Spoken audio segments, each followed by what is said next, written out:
같이 마음 모두 하나님 앞에 기도드리심으로 부활절 5번째 수요예배를 하나님 앞에 드리겠습니다. 여호와여, 영광을 우리에게 돌리지 마옵소서. 우리에게 돌리지 마옵소서. 오직 주는 인자하시고 진실하심으로 주의 이름에만 영광을 돌리소서. 아멘. 성부, 성자, 성령 삼위일체이신 하나님 아버지, 영광과 찬송을 드리나이다. 우리가 영광을 받지 않게 하시고 오직 삼위일체 하나님 인자하심과 진실하신 이름에만 영광을 돌리게 하여 주옵소서. 삼위일체 하나님께서 천지 만물을 창조하시고 다스리시며 주관하시는 줄 믿사오니 우리가 순종하게 하시고 오직 하나님의 섭리와 뜻을 이루어 드리게 하여 주옵소서. 하나님께서 오늘 베풀어 주신 말씀으로 괭하게 하시기를 예수님의 이름으로 기도드리옵나이다. 아멘. 찬송 449장 하나님께 찬양 드리겠습니다. 예수 따라가며 복음 순종하면 우리 행할 길 환하겠네. 주를 의지하며 순종하는 자를 주가 늘 함께 하시리라. 의지하고 순종하는 길을 예수 안에 즐겁고 복된 길이로다. 해를 당하거나 우리 고생할 때 주가 위로해 주시겠네. 주를 의지하며 순종하는 자를 주가 안위해 주시리라. 의지하고 순종하는 길을 예수 안에 즐겁고 복된 길이로다. 남의 짐을 지고 슬픔 위로하며 주가 상급을 주시겠네. 주를 의지하며 순종하는 자를 항상 복 내려주시리라. 의지하고 순종하는 길을 예수 안에 즐겁고 복된 길이로다. 우리 받은 것을 주께 다 드리며 우리 기쁨이 넘치겠네. 주를 의지하며 순종하는 자를 은혜 풍성케 하시리라. 의지하고 순종하는 길이 예수 안에 즐겁고 복된 길이로다. 주를 힘입어서 말씀 잘 배우고 주를 모시고 살아가세. 주를 의지하며 항상 순종하며 주가 사랑해 주시리라. 의지하고 순종하는 길을 예수 안에 즐겁고 복된 길이로다. 오늘 우리에게 주신 말씀은 요한복음 13장 31절에서 35절 말씀입니다. 그가 나간 후에 예수께서 이르시되 지금 인자가 영광을 받았고 하나님도 인자로 말미암아 영광을 받으셨도다. 만일 하나님이 그로 말미암아 영광을 받으셨으면 하나님도 자기로 말미암아 그에게 영광을 주시리니 곧 주시리라. 작은 자들아, 내가 아직 잠시 너희와 함께 있겠노라. 너희가 나를 찾을 것이나 일찍이 내가 유대인들에게 너희는 내가 가는 곳에 올 수 없다고 말한 것과 같이 지금도 너희에게도 이르노라. 새 계명을 너희에게 주노니 서로 사랑하라. 내가 너희를 사랑한 것 같이 너희도 서로 사랑하라. 너희가 서로 사랑하면 이로써 모든 사람이 너희가 내 제자인 줄 알리라. 아멘. 찬송가 455장 하나님께 찬양 드리겠습니다. 영광이라는 말은 자주 사용되지는 말은 아니지만 그래도 심심찮게 듣게 되는 말입니다. 연말 시상식에서 이 모든 영광을 하나님께 돌립니다라고 하는 말을 자주 듣습니다. 어떤 사람을 만났을 때 만나 뵙게 되어 영광입니다. 혹은 이 자리에 온 것만 해도 영광입니다라는 말도 가끔 듣고 또한 쓰기도 합니다. 우리가 일상생활에서 사용되는 영광이라는 말은 성경에서 말하는 영광이라는 말과 똑같은 뜻으로 사용되지는 않습니다. 사람들이 일반적으로 사용하는 영광이라는 말은 사전에서는 사람들이 일반적으로 인정하는 최고의 영예, 칭찬 혹은 탁월함이라고 설명합니다. 하지만 성경은 아주 다른 이야기를 합니다. 예수님이 잡히시기 전 제자들과 마지막 식사를 하시는 중에 가롯 유다가 자리를 떠서 예수님을 체포하려고 하는 사람들에게 갑니다. 오늘 말씀은 바로 그 장면 다음 이야기입니다. 유다가 나간 뒤에 예수님이 제자들에게 말씀하십니다. 이제는 인자가 영광을 얻었고 하나님께서도 인자로 말미암아 영광을 받으셨다. 그런데 지금 이 상황은 우리가 생각하는 영광과는 거리가 아주 멉니다. 제자 중 하나는 예수님을 배반하고 예수님의 적재자들에게 예수님을 팔아넘겼고, 다른 제자들은 이제 곧 예수님을 떠나 도망을 갈 것이고, 그 가운데 한 제자는 사람들에게 자기는 예수님을 모른다고 예수님에게 욕설까지 해가면서 부인할 것입니다. 사람들 기준으로 보면 영광은 그냥 망신스러운 순간입니다. 누가 봐도 영광과는 거리가 먼 상황이지요. 그런데 예수님은 자신이 영광을 받으셨다고 하고 하나님도 예수님으로 말미암아 영광을 받으셨다고 합니다. 그렇다면 우리가 흔히 생각하는 영광하고 지금 예수님이 말씀하시는 영광은 다른 것이라는 거겠지요. 예수님이 말씀하시는 영광은 예수님이 세상에 오신 목적이 완성되는 것을 말합니다. 하나님의 예수님으로 말미암아 영광을 받으셨다는 것도 마찬가지입니다. 하나님이 예수님을 세상에 보내신 목적이 완성되어서 하나님을 하시려는 말이 이루어졌다는 것입니다. 사람이 생각하는 영광과 하나님 영광의 차이가 여기서 분명합니다. 사람이 영광이라고 말하는 것은 다른 사람들에게 인정받고 칭찬받는 것을 말합니다. 예를 들어서 시상식에서 상을 받는 것은 사람들에게 인정받았다는 것이고, 특히 권위 있는 사람들이나 기관이 자기를 인정해 주는 게 상이기 때문에 영광이라고 하는 것이지요. 시상식에 후보가 되었을 때 흔히 하는 말이 여기까지 온 것만으로도 영광이라고 하는 것인데, 이것도 똑같은 말입니다. 인정받아서 영광이라는 것이지요. 하지만 하나님의 영광은 사람에게 달려있지 않습니다. 사람들이 인정하고 안 하고는 아무런 상관이 없습니다. 하나님의 영광이란 하나님이 하시려고 계획하신 일을 이루시는 것입니다.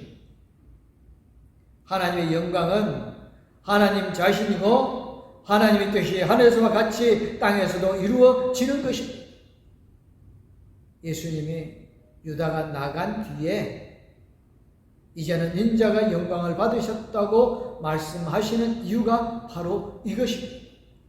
유다가 나감으로 이제 예수님의 십자가에 달리시는 일이 본격적으로 진행될 것입니다. 체포되실 것이고 재판을 받으실 것이고 수치와 모욕을 당하면서 십자가에 달리실 것입니다. 누가 봐도 영 결과가 온전히 딴판인 일이지만 그게 예수님이 세상에 오신 목적을 이루시는 것이고 하나님이 사랑하는 이 아들을 세상에 보내셔서 이루시라고 하신 일이 완성되는 것이기 때문에 예수님은 이것을 자신의 영광이요 하나님의 영광이라고 말씀하시는 것입니다. 그런데 하나님의 영광 그게 전부가 아니라고 예수님은 말씀하십니다. 22절에서 예수님이 이렇게 말씀합니다. 하나님께서 인자로 말미암아 영광을 받으셨으면 하나님께서도 몸소 인자를 영광되게 하실 것이다. 예수님이 십자가에 달리시는 것으로 예수님이 하실 일을 다 하셨습니다. 십자가에서 죽으셨기 때문에 더 이상 아무것도 하실 수 없는 것이지요. 그래서 예수님이 십자가에 달리시는 것을 두고 하나님께서 인자로 말미암아 영광을 받으셨다고 말씀하실 것입니다. 하지만 하나님의 입장에서는 그걸로 끝낼 수는 없었습니다. 예수님이 십자가에 달려 돌아가시는 것으로 끝나면 결국 죽음의 문제는 해결되지 않은 채 남아있게 될 것입니다. 생명이 죽음을 이길 수 없는 것이 되기 때문입니다. 그래서 예수님으로 하실 일은 다 하셨지만 하나님은 아직 하실 일이 더 남아 있었습니다. 그것은 바로 예수님을 부활하게 하시는 일입니다. 생명이 죽음을 이기고 부활하는 것이 하나님의 계획이 완성되는 것입니다.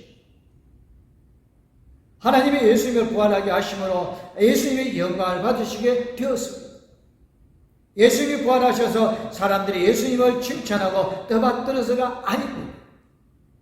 하나님의 영광은 사람들에게 의존하지 않습니다.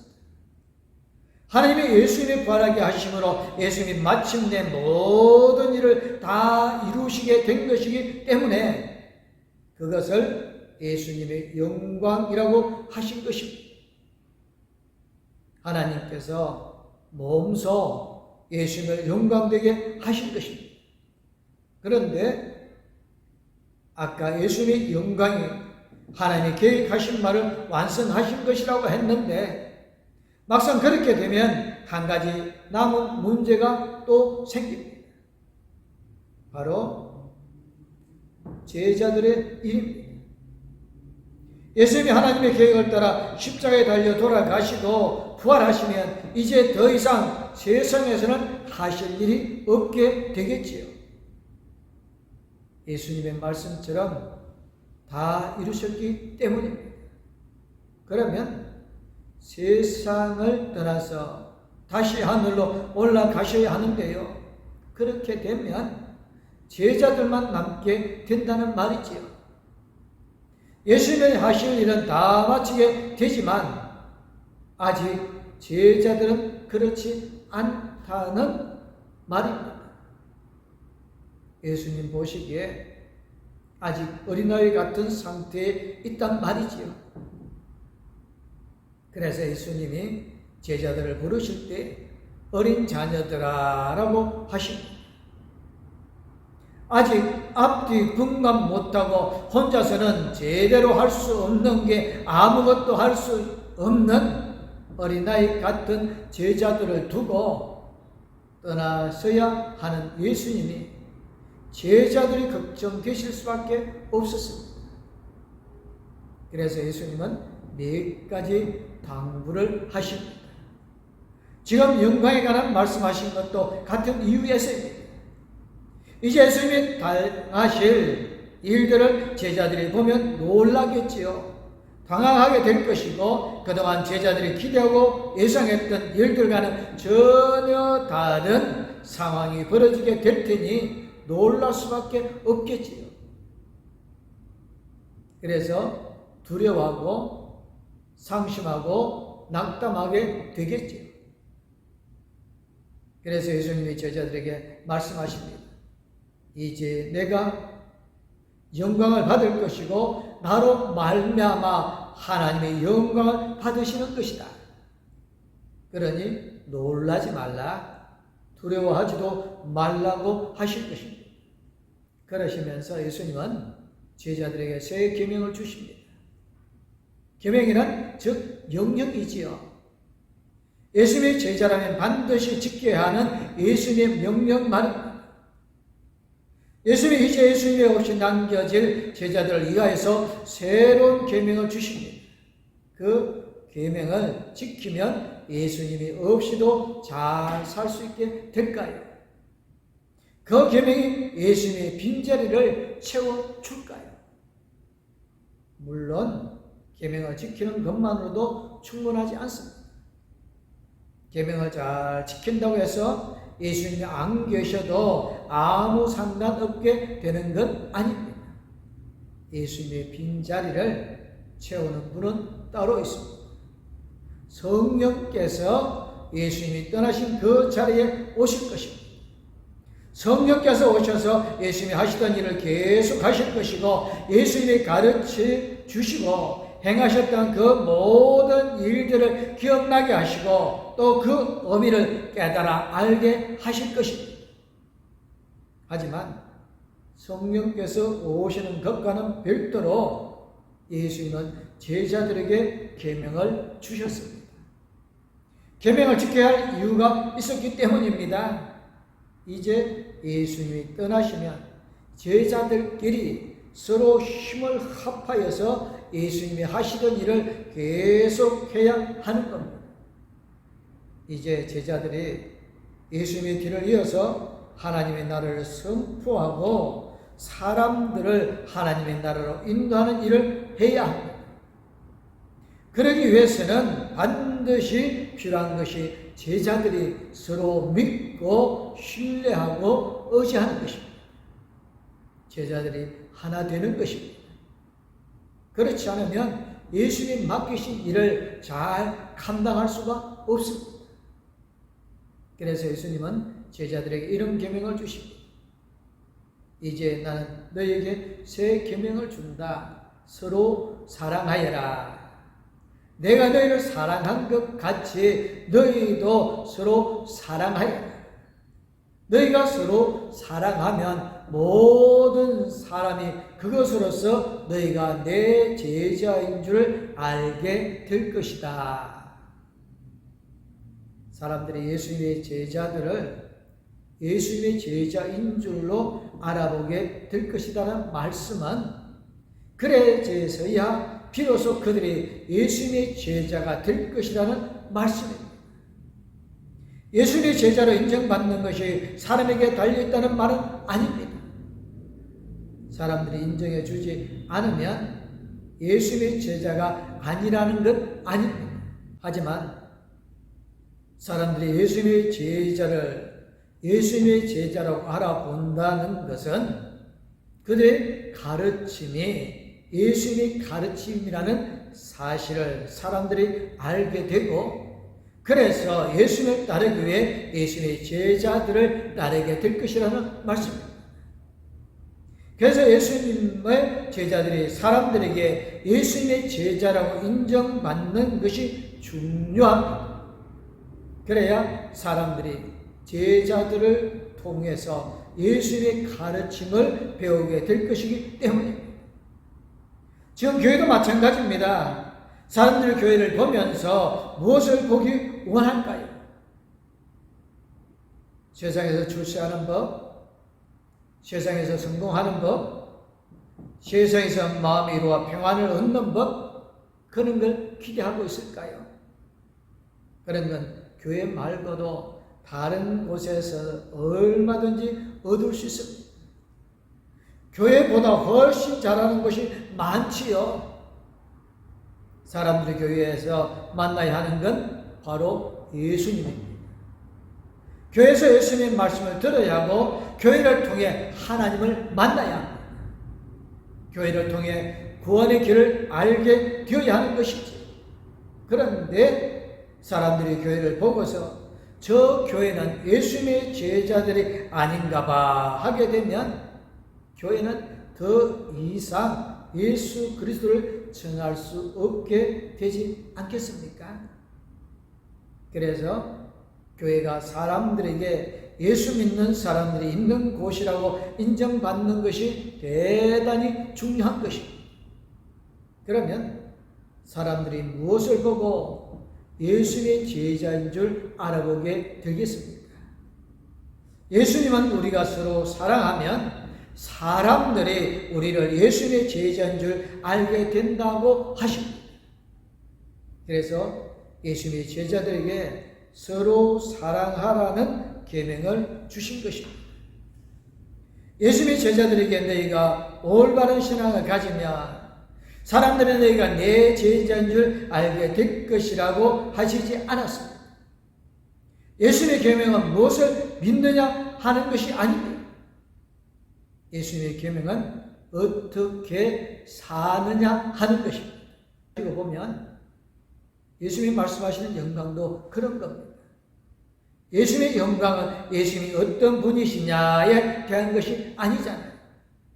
예수님이 얼마나 좋은 분이냐, 얼마나 훌륭한 분이냐, 예수님이 얼마나 위대하고 대단한 분이냐에 두고 예수님의 영광을 말하지 않는다는 겁니다. 예수님의 영광은 예수님이 무슨 일을 하셨는가에 대한 것이란 말입니다. 하나님이 사람이 되셨고 사람을 위해 십자가에 달려 돌아가신 것 때문에 예수님이 하신 그 일 때문에 예수님이 영광스럽게 되신 것입니다.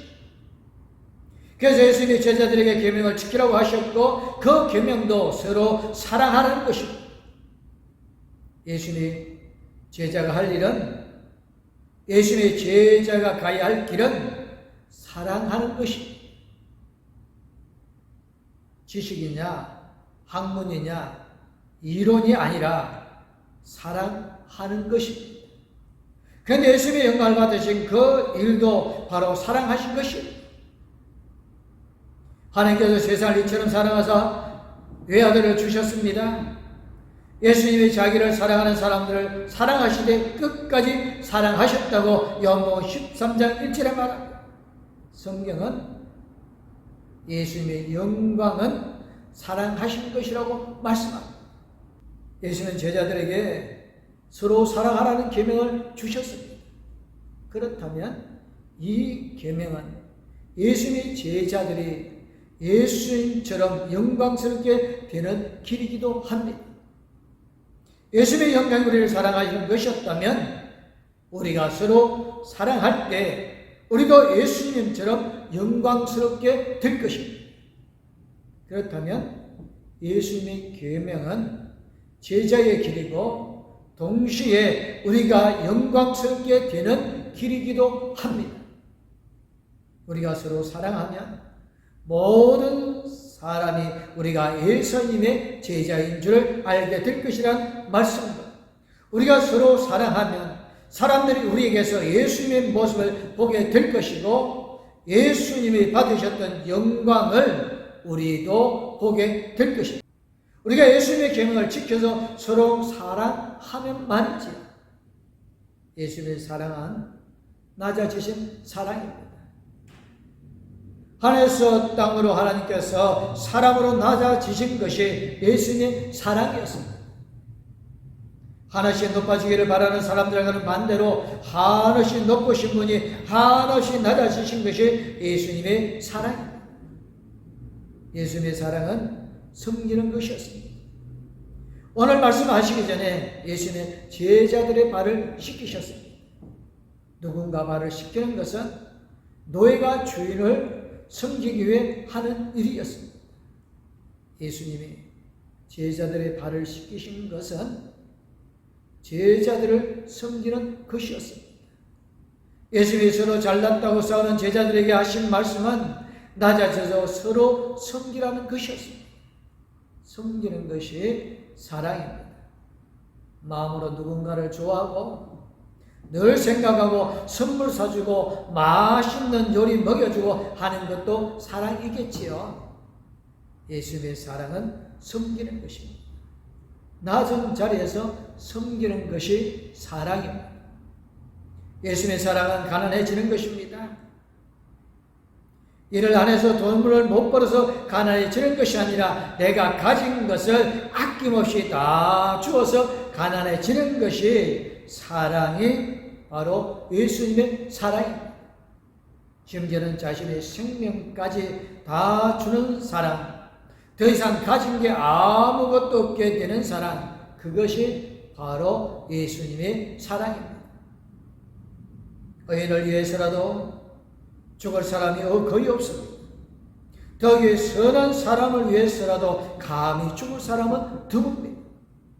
그러나 우리가 아직 죄인 되었을 때에 그리스도께서 우리를 위하여 죽으셨습니다.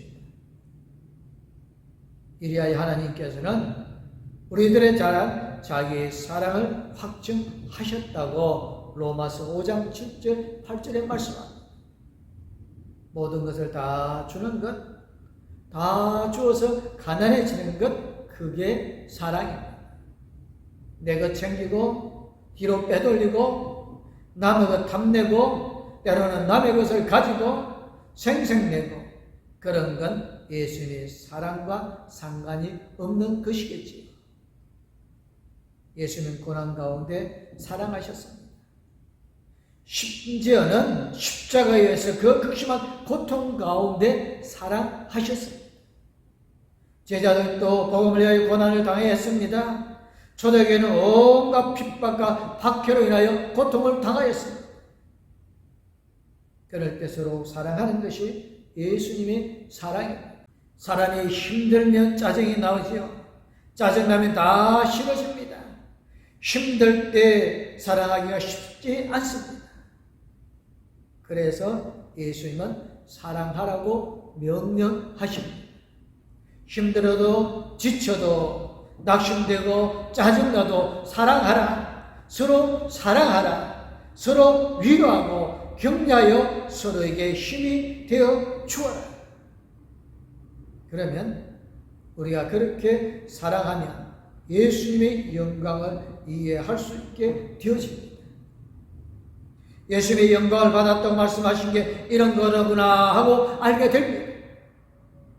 그리고 우리도 그런 영광을 얻게 되어집니다.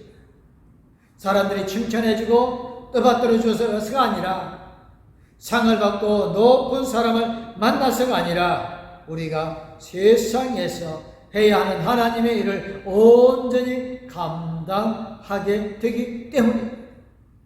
예수님 우리에게 이런 계명을 주신 것은 우리에게도 이런 사람이 절실하기 때문입니다. 우리가 서로 사랑해야 우리가 버티고 견딜 수 있기 때문입니다. 세상 사는 게 힘이 듭니다.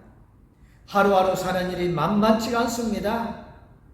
말 그대로 버티고 견뎌야 하는 게 우리의 삶이고 우리가 사는 세상입니다. 이런 세상에서 우리가 버텨낼 힘은 어디서 얻을 수 있겠습니까? 우리는 쉽게 예수님을 의지하면 된다고 말합니다. 예수님이 우리의 힘이 되시고 우리를 버티게 견딜 수 있게 해주신다고 말합니다. 그런데 막상 예수님은 이렇게 말씀하십니다. 서로 사랑하여라. 내가 너희를 사랑한 것 같이 너희도 서로 사랑하여라. 너희가 서로 사랑하면 모든 사람이 그것으로서 너희가 내 제자인 줄 알게 될 것이다.